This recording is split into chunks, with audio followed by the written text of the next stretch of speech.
Chapter 22. The Good Friend. The Good Friends. A bodhisattva which sets out with earnest intention from the very beginning tends, loves, and honors good friends. Subhuti. Who are these good friends of a bodhisattva? The Lord.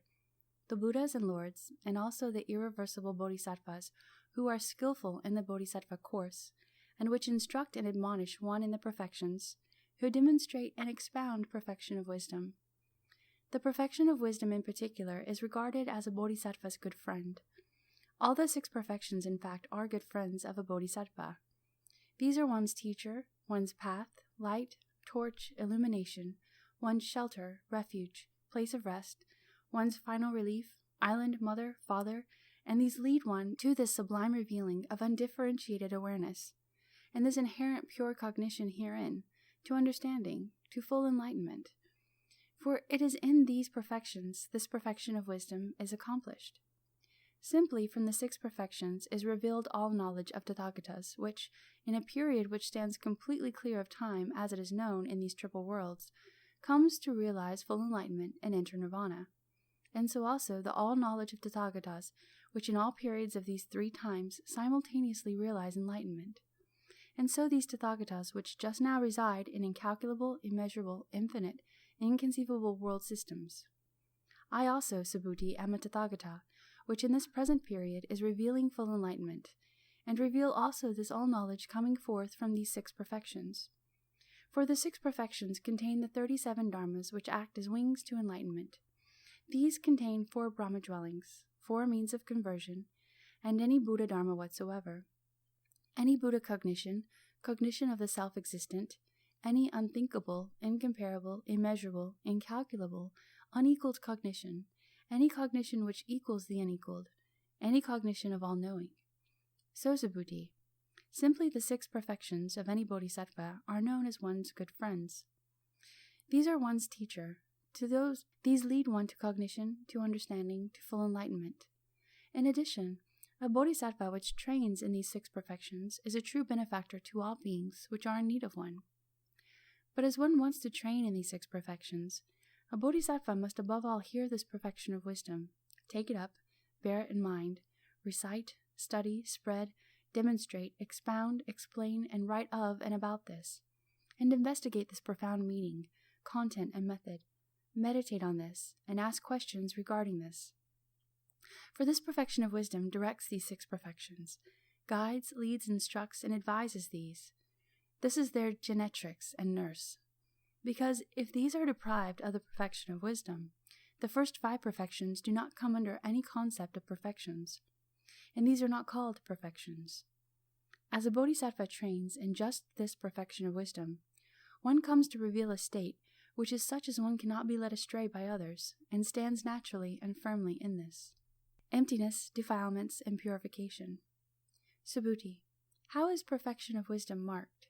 The Lord. It has non-attachment for mark. Subhuti. It is feasible to say that same mark of non-attachment, which exists as regards to perfect wisdom, exists also as regards to all dharmas? The Lord. So it is, Subhuti. For all dharmas are isolated and empty. Here as well this same mark of non-attachment, which indicates perfect wisdom as isolated and empty, also indicates all dharmas as isolated and empty. Subhuti. As all dharmas are isolated and empty, how is the defilement and purification of beings conceivable? For what is isolated cannot be defiled and purified. What is empty cannot be defiled or purified. And what is isolated and empty cannot know full enlightenment. Nor can one get at any dharma outside emptiness. Subhuti. Is it feasible to say that same mark of non-attachment which exists as regards perfect wisdom exists also? So it is, Subhuti. For all dharmas are isolated and empty. Here as well this same mark of non-attachment, which indicates perfect wisdom as isolated and empty, also indicates all dharmas as isolated and empty. Subhuti. As all dharmas are isolated and empty, how is the defilement and purification of beings conceivable? For what is isolated cannot be defiled and purified, what is empty cannot be defiled or purified, and what is isolated and empty cannot know full enlightenment. Nor can one get at any dharma outside emptiness, which has known full enlightenment, which will know it, or which does know it. How do we so understand the meaning of this teaching? Show us, O Lord, show us, O Sugata. The Lord. What do you think, Subhuti? Do beings course for a long time in I-making and mind-making? Subhuti. So it is, Lord. The Lord. Are also I-making and mind-making empty? Subhuti. These are, O Lord. The Lord. It is just due to this I-making and mind-making these beings wander about in birth and death. Subhuti. So it is, Lord. The Lord. It is in this sense of defilement of beings is conceivable. To whatever extent beings take hold of things and settle down in these, to this extent is defilement in place. But no one here is defiled. And to whatever extent one does not take hold of things and does not settle down in these, to this extent does one deconceptualize I-making and mind-making. In this sense does one come to continuously participate in revealing, and hence forming this realization of the purification of being.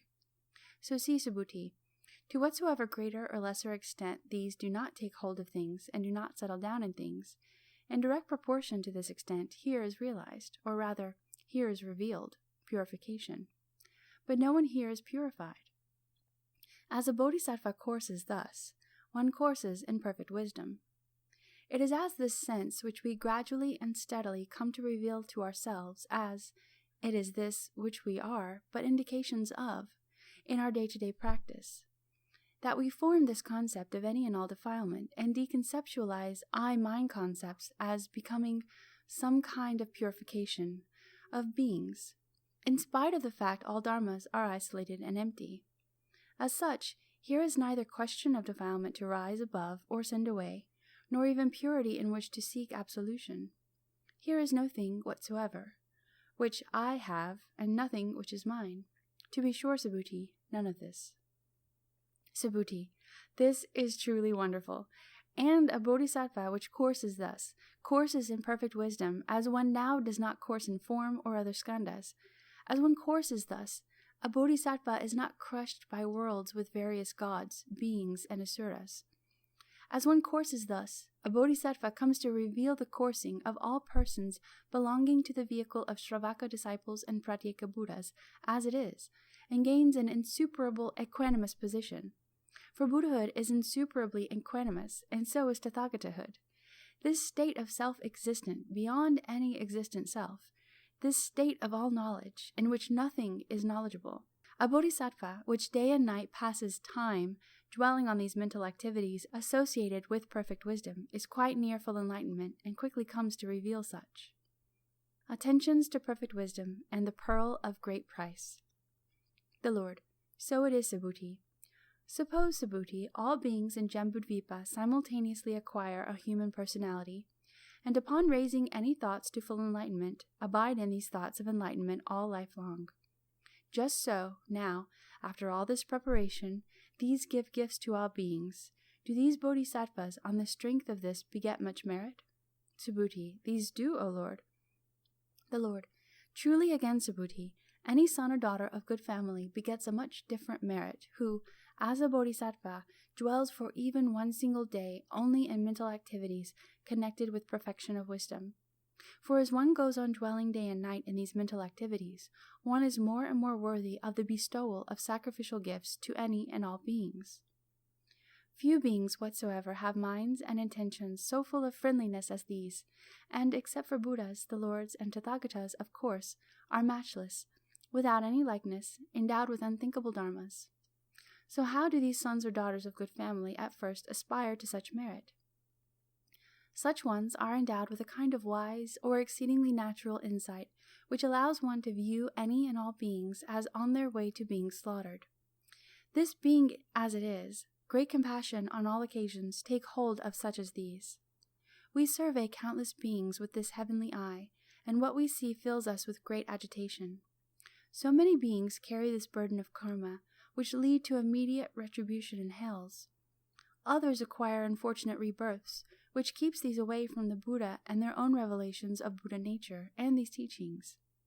Still others are doomed to be killed, or are enveloped in a net of false views, or fail to find this path, while again others, which gain fortunate rebirths, lose it again and yet again. So one attends to these with a thought. I shall become a savior to all these beings. I seek release for these from all suffering. But one makes neither this nor anything else into a sign to which one is partial. This also is this light of a bodhisattva's natural wisdom, this same light by which one cognizes and reveals full enlightenment. Bodhisattvas which dwell in these dwellings are worthy of the gifts from the worlds which these inhabit, and do not turn back upon recognition of full enlightenment. These purify gifts and offerings of any and all which accord to these the requisites of life, when their thoughts are well directed toward perfect wisdom, as these are near to all knowledge. So here, a bodhisattva dwells in mental work, accorded to perfect wisdom, as one does not consume one's alms fruitlessly, as one points out the path to any and all beings, sheds light over a limitless range, is able to set free from birth and death any and all beings who subject themselves to these ones and apply themselves attentively, and is able to cleanse the organs and faculties of perception and vision of all beings. As one dwells in mental activities directed towards these goals, one brings to mind and maintains mental activities which accord with perfection of wisdom. As one decides to bring these to mind, one's mind works welfare for any and all beings. But as well, one gives no room to other mental activities, such as lack in perfect wisdom. As one so accords, as the mental work, which is essentially loving concern for beings, impels one thusly. One spends days and nights in mental activities which accord with perfection of wisdom. Suppose a man, well versed in jewelry and the different varieties of jewels, newly acquires a very precious gem. This makes him very glad and elated. As he again lost this precious gem, he is most sad and distressed. Constantly and always mental activities associated with this jewel proceed in him, and he regrets being parted from it. He does not forget it until he either regains this gem or another one of like quality and kind. Just so, a bodhisattva who again loses sight of the precious jewel of perfect wisdom, with a clear perception of this preciousness of perfect wisdom, and convinced one is not definitely parted from it, one does, with a thought not lacking in mental work on perfect wisdom, and which is directed to the state of all knowledge, search about everywhere until one regains the sutra, or gains an equivalent one. All this time, this is one which is not lacking in mental activities, which accord with the recognition of the precious jewel of perfection of wisdom. One who is not lacking in mental activities, which accord with recognition of this great jewel of all knowledge. Subhuti. But since the Lord teaches all dharmas and all mental activities are lacking in own being and empty, how can a bodhisattva now be as one not lacking in mental activities which accord with perfect wisdom or with all knowledge? The Lord. As the mind of a bodhisattva works on this fact that all dharmas are through their own being, isolated and empty, and agrees this is so, now such a one is one not lacking in mental activities which accord with perfect wisdom and with all knowledge. As perfect wisdom is empty, such neither increases nor decreases. Emptiness and growth in enlightenment. Subhuti. So, how can a bodhisattva cognize, with no increase in perfect wisdom, full attainment of enlightenment? How can one know full enlightenment? The Lord. In actual fact, a bodhisattva which courses in perfect wisdom neither increases nor decreases. Just as perfect wisdom is empty, without increase or decrease, just so also a bodhisattva is empty, without increase or decrease. It is this fact, for example, just as perfect wisdom is empty, without increase or decrease, a bodhisattva arrives at cognition of enlightenment, and thus is full enlightenment revealed.